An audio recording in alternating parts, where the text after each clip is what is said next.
এই দেখো বন্ধুরা, আজকে এই যে আম কেটে নিয়েছি, কাঁচা আম। এদিকে আমার ডাল সেদ্ধ হয়ে গেছে, এই আম কটা দিয়ে দেবো। আজকে আম দিয়ে টক ডাল রান্না করব। এই দেখো বন্ধুরা, আমি যে গুঁড়ো আলু সেদ্ধ দিয়ে দিলাম, সেদ্ধ হতে থাকুক, আমি একটু অন্য কাজ করব এখন।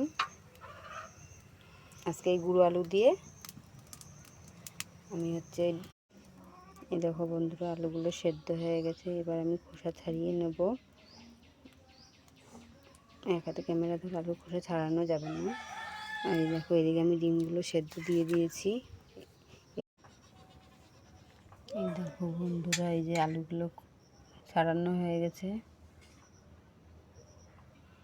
দেখেছো বন্ধুরা, কত গুঁড়ি গুঁড়ি আলু। একবার ভাবলাম, এই দেখো বন্ধুরা, শিলে আমি পেঁয়াজটা আর রসুন বেটে নেব। আর এখানে একটু আদা বাটা আছে, ফ্রিজে ছিল। আর এই যে লঙ্কা, একটু আদা বাটাই আছে, আর একটু শিলে আমি ডলে নেব কাঁচা লঙ্কা। এদিকে আমার সব বাটা হয়ে গেছে। দেখি ছেলেটা পেয়ারা নিয়ে গেল, কি করছে ঘরের মধ্যে পেয়ারা নিয়ে।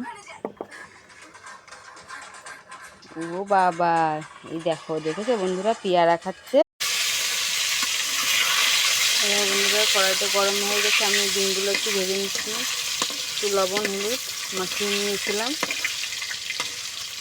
মাখিয়ে রেখে দিয়েছিলাম, এখন একটু ভেজে নিচ্ছি। এই যে ডিমগুলো নামিয়ে রাখলাম, ভাজা হয়ে গেছে। আমি হালকা করে ভেজেছি, বেশি কড়া করে ভাজিনি। কড়া করে ভাজলে তোমাদের দাদাভাই খেতে চায় না। আর এই দেখো, এই যে মশলা, এদিকে কাঁচা লঙ্কা, এই দেখো লবণ দেবো অল্প করে দিই।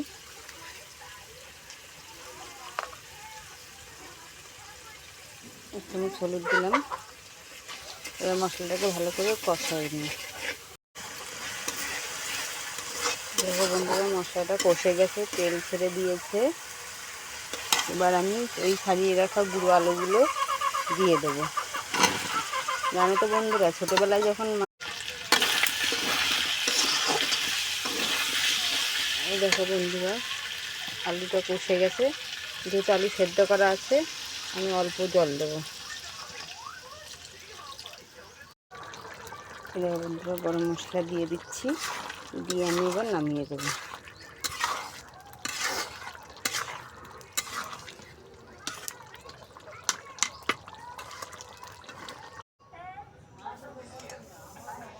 এই দেখো বন্ধুরা, হয়ে গেছে, নামিয়ে নিলাম।